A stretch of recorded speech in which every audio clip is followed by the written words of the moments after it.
오늘 첫 번째 키워드, 슈퍼 빅텐트입니다. 국민의힘의 큰 그림이죠. 올 사람 다 와라.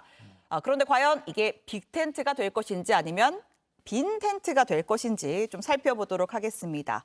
자, 먼저 인요한 혁신위원장 행보부터 좀 볼 텐데요. 아침에 그 연평도 추모식 갔다가 부랴부랴 여의도로 와서 지금 보시는 것처럼 이분을 만났습니다. 양향자 한국의 희망 대표. 지역구가 광주고 원래 친정이 민주당이죠. 그러니까 문재인 대표 시절의 영입 인사인데 한마디로 민주당 사람을 만난 겁니다. 이틀 전이었나요? 대전에서 그 민주당 이상민 의원 비명계로 불리죠. 만나가지고 또 강연도 듣고 했었는데 지금 혁신의 행보를 보면 민주당 출신인 거 상관없다. 뜻 맞는 사람들끼리 한번 헤쳐 모여보자 이런 느낌입니다. 그래서 이제 빅텐트라는 표현을 쓴 것 같은데 진짜 이런 빅텐트 한 식구가 될 가능성 얼마나 된다고 보시나요? 네.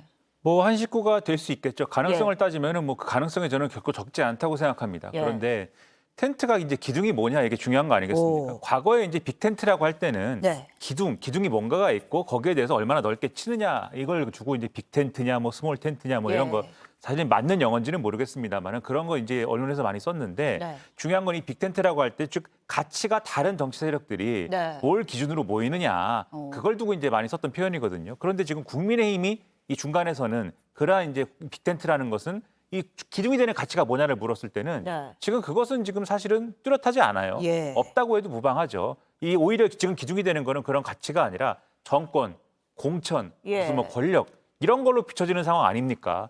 그렇다고 하면은 지금 사실은 이제 양향자 의원이 뭔가 제3지대에서 창당을 하겠다라고 나온 상황인데 냉정하게 얘기하면은 민주당에서 나온 인사이고 만약 국민의힘으로 최종적인 종착지가 되면은 일종의 이제 당적 세탁을 통해 가지고 상대당으로 건너간 인사처럼 되는 거 아닙니까? 이런 흐름으로 간다고 했을 때 국민들이 이것을 혁신으로 받아들이겠느냐. 국민의힘이 지금 별다른 어떤 가치를 내세우면서 이 정권의 어떤 모습이나 이런 것들을 바꾸지 않는 상황에서 그럴 때는 저는 빅텐트는 만들어질 수도 있겠지만 그 텐트에 빅이냐 스몰이냐를 떠나서 그 텐트를 국민들이 혁신의 어떤 텐트로 보지는 않을 것이다라고 좀 생각이 됩니다. 그러니까 이제 기둥을 명확히 세워야 되는데 저는 그래서 그 영화대에서 떠오르더라고요. 뭐일래도 명분이 있어야 될 거 아닙니까? 대부님 이거 있잖아요.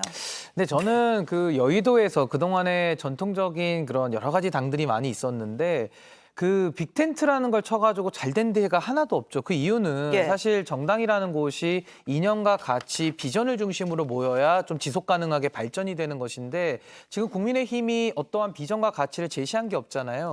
그럼에도 불구하고 양양자원이 만에 하나 국민의힘에 입당한다라고 한다면은 결국에는 집권 여당이 좋아서 갔다라고밖에 해석할 수가 없거든요.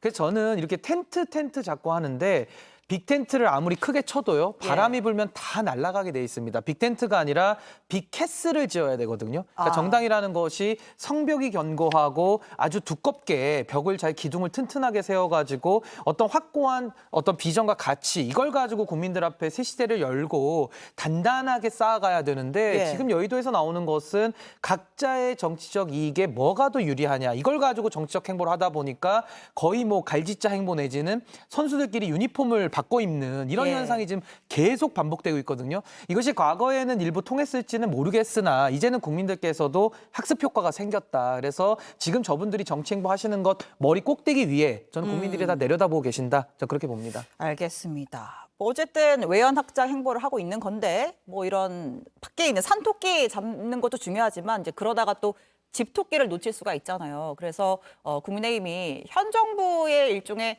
스타 플레이어 영입에도 좀 힘을 쓰는 모양새입니다. 들어보고 이어가죠.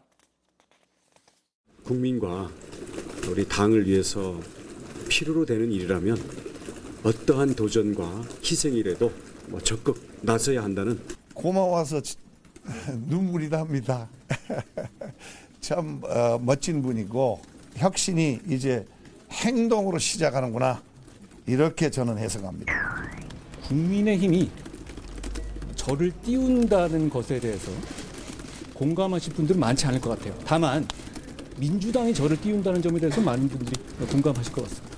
행동하시는 걸로 봐서는 좋은 일이 있지 않을까 이렇게 막연하게 기다리고 있습니다.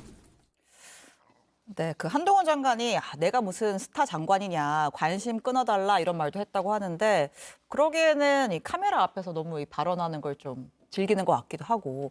자, 모르겠습니다. 여론조사가 하나 있는데요. 한동훈 장관의 출마가 여당의 선거에 도움이 될 것이냐라는 물음에 도움된다 42%, 안 된다 41% 나왔습니다. 팽팽하죠.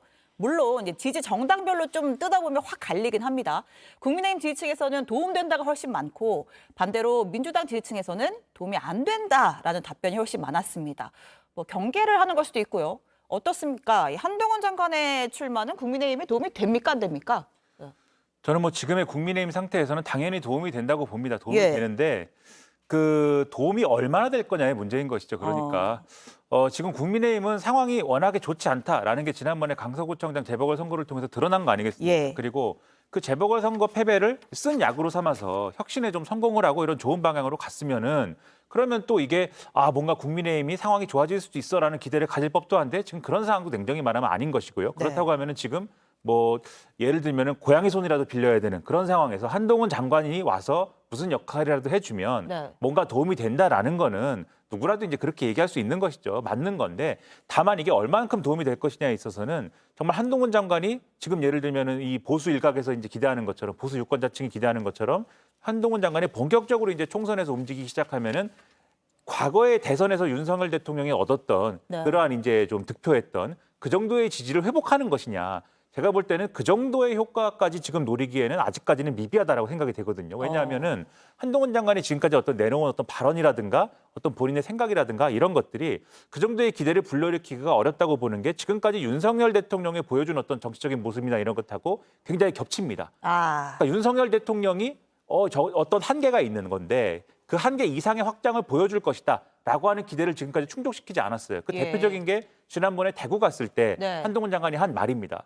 대구 시민들 굉장히 존경한다라고 얘기하면서 저게 정치적인 발언이다라는 해석을 낳게 했는데 첫 번째로 6.25 전쟁에서 이 도시를 넘겨주지 않은 분들이다라고 얘기를 했어요. 이거 굉장히 올드한 얘기지 않습니까? 이념적인 얘기를 한 거거든요. 첫 번째 그랬고 두 번째로 이제 산업화에 대한 얘기를 했습니다. 산업화에 대해서 앞에서 이끈 분들이 이제 대구 시민들이다라고 얘기를 했는데 이게 이제 정치적으로 분석을 하면은 결국 이제 박정희 이병철 코드인 거잖아요. 그 사실은 올드한 얘기거든요. 이런 얘기를 한 것으로 미루어 볼 때는 결국 이념 드라이브 여기서 이제 벗어나지 않는 얘기를 한 것이고 또 지금 한동훈 장관이 계속 본인의 어떤 거치나 이런 걸 얘기할 때 보면은 계속 민주당 얘기를 하면서 반격을 하면서 본인의 얘기를 하거든요.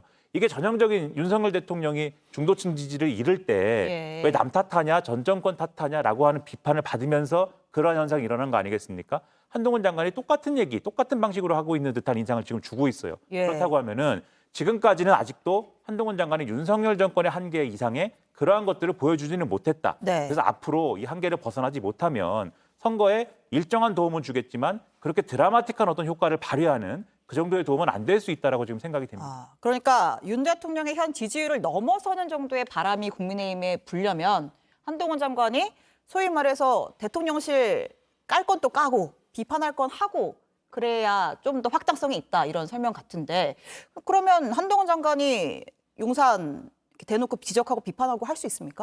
우선은 한동훈 장관의 출마가 여당에 도움이 되는가라는 아까 조사 결과가 나왔는데 여당에 도움되는 게 무슨 의미가 있죠?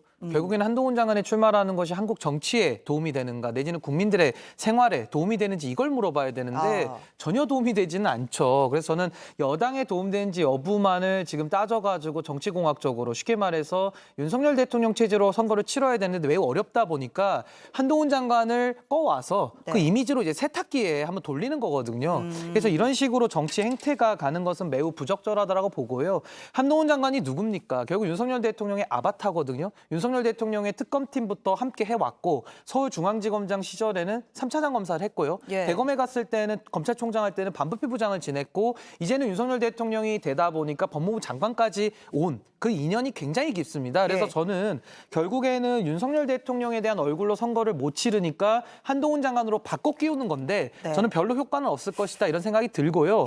아까 뭐 스타 장관들 이야기가 나오는데 결국 저분들 다 정치인 출신이거든요.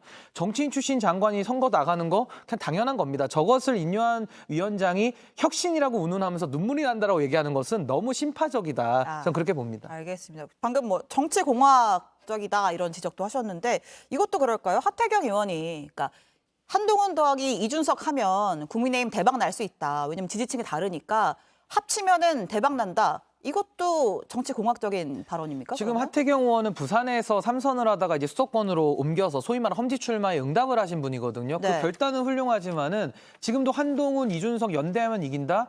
저거보다 정치공학적일 수 있습니까? 그러니까 저는 하태경 의원께도 여쭙고 싶은 게 결국 총선에 이기면 뭐 하려고 하는 겁니까? 지금도 윤석열 정부 들어와서 정치도 엉망이고 교육연금 개혁에 대해서도 안도 지금 내놓지 못했고 예. 그러니까 3대 개혁, 노동개혁, 3대 개혁에 대해서 아무런 지금 대안도 내시 못하고 있는 이런 무능한 정부 여당이 총선만 이기면 뭐가 달라집니까? 그러니까 저는 정치를 잘해가지고 국민의 선택을 받을 생각을 해야지 이제 와서 발등에 불 떨어지니까 한동훈, 이준석 표 되는 사람들 다 모아가지고 해보자. 이건 제가 아까 설명드린 슈퍼 빅텐트의 다른 이름이다라고 보고요. 이런 식으로 순간만 모면하려는 정치로 하다 보니까 대한민국 정치가 발전이 되지 않는다. 이건 매우 좀 안타까운 장면입니다. 제가 여기서 한마디만 여기에 대해서 좀 부연을 하자면 지금 하태경 의원의 바람이 현실이 되기는 상당히 어려울 걸로 봐요. 왜냐하면 지금 여당이 한동훈 장관 변수로 지금 창출하려고 하는 공간은 뭐냐면 두 가지를 지금 제거하려는 거죠. 첫 번째로는 이준석 신당에 대한 기대라든가 이런 것들이 한동훈 장관 뉴스가 막 나오면서 어느 정도 뉴스의 공간에 좀 밀려나고 있는 부분이 있는 것이고 두 번째로는 또 같이 밀려나고 있는 뉴스가 인요한 혁신이가 뭔가 혁신을 한다고 했는데 혁신이 잘 안 되는 것 같다. 이 뉴스가 같이 있지 않았습니까? 그러다 보니까 인요한 혁신이의 혁신이 잘 안 되는데 이준석 신당은 어떻게 되고 있지? 이렇게 뉴스가 흐름이 가고 있었는데 한동훈 장관 뉴스가 나오면서 이 두 가지 뉴스가 다 같이 밀려가 버리는 거거든요. 그러면 앞으로 어떤 국면이 될 거냐면은 인요한 혁신과 관련된 얘기가 자연스럽게 페이드아웃이 되면서 이제는 여당이 한동훈 장관을 어떻게 쓸 것이냐, 원희룡 장관은 어디에 나갈 것이냐 이런 얘기를 하면서 동시에 김기현 지도부가 그동안 비대위로 가는 거냐 무너지는 거냐 이 얘기 막 했는데 자연스럽게 김기현 지도부는 계속 유지가 되는 상태로 불리한 이슈가 묻혔다. 김기현 체제로 총선 치르는 그림으로 가는 상태로 갈 겁니다. 그러면 이준석 전 대표가 한동훈 장관하고 뭔가 국민의힘에서 같이 총선 대응할 수 있는 공간은 자연스럽게 없어지는 거죠. 오늘 마침 이용호 의원이 김기현 지도부 흔들지 마라. 비대위로 가는 일은 없어야 된다라고 얘기를 했다는 보도도 있는데 이런 것들이 이런 흐름을 반영하는 신호이다. 이렇게 보셔야 될 것 같습니다. 알겠습니다.